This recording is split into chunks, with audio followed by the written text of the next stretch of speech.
అండి, అందరికీ నమస్కారం. వెల్కమ్ బ్యాక్ టు గుడివాడ వంటలు. నేను మీ శంషాద్ని. ఈరోజు మన రెసిపీ వీడియో వచ్చేసి ఎన్నో ఆరోగ్య ప్రయోజనాలు కలిగిన నల్లేరు కాడలతో కారప్పొడి. ముందుగా లేతగా ఉన్న నల్లేరు కాడల్ని తీసుకోండి.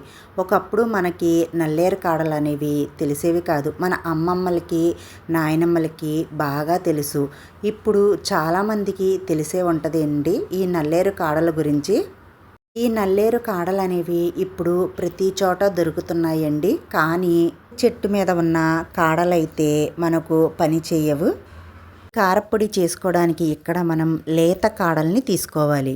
కాడలు కట్ చేసుకునేటప్పుడు మనం చేతికి తప్పకుండా ఆయిల్ని అప్లై చేసుకోవాలి. ఆయిల్ అప్లై చేసుకున్న తర్వాతే ఈ కాడల్ని మనం కట్ చేసుకోవాలి. లేకపోతే మన చేతులు అనేవి బాగా దురద వస్తాయి. అప్లై చేసిన తర్వాత ఇప్పుడు ఈ నల్లేరు కాడల్ని కట్ చేసుకుందాం. ఈ చుట్టూతో ఉన్న ఈ అంచులని కట్ చేసుకొని ఇప్పుడు చిన్న చిన్న ముక్కలుగా కట్ చేసుకోండి.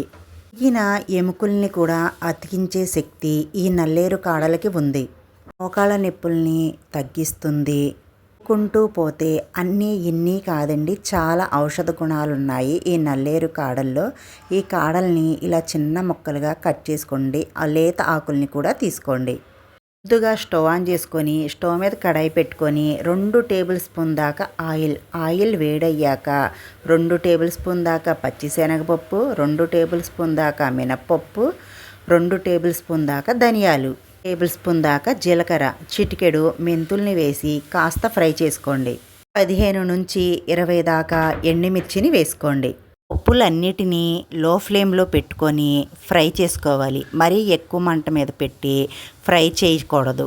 పప్పులన్నీ ఎంత బాగా వేగితే మన కారప్పొడి అనేది అంత రుచిగా ఉంటుంది.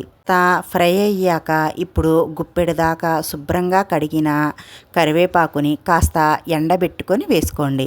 కరివేపాకు వేసి కాస్త వేగిన తర్వాత 2 టేబుల్ స్పూన్ దాకా నువ్వులను వేసి అన్నీ కలిపి బాగా ఫ్రై చేసుకొని కొద్దిగా చింతపండుని వేసుకోండి. చిన్న నిమ్మకాయ సైజ్ అంతా చింతపండుని వేసి అంతా ఒక్కసారి బాగా కలిపేసుకొని స్టాప్ చేసేసి పూర్తిగా చల్లారనివ్వండి.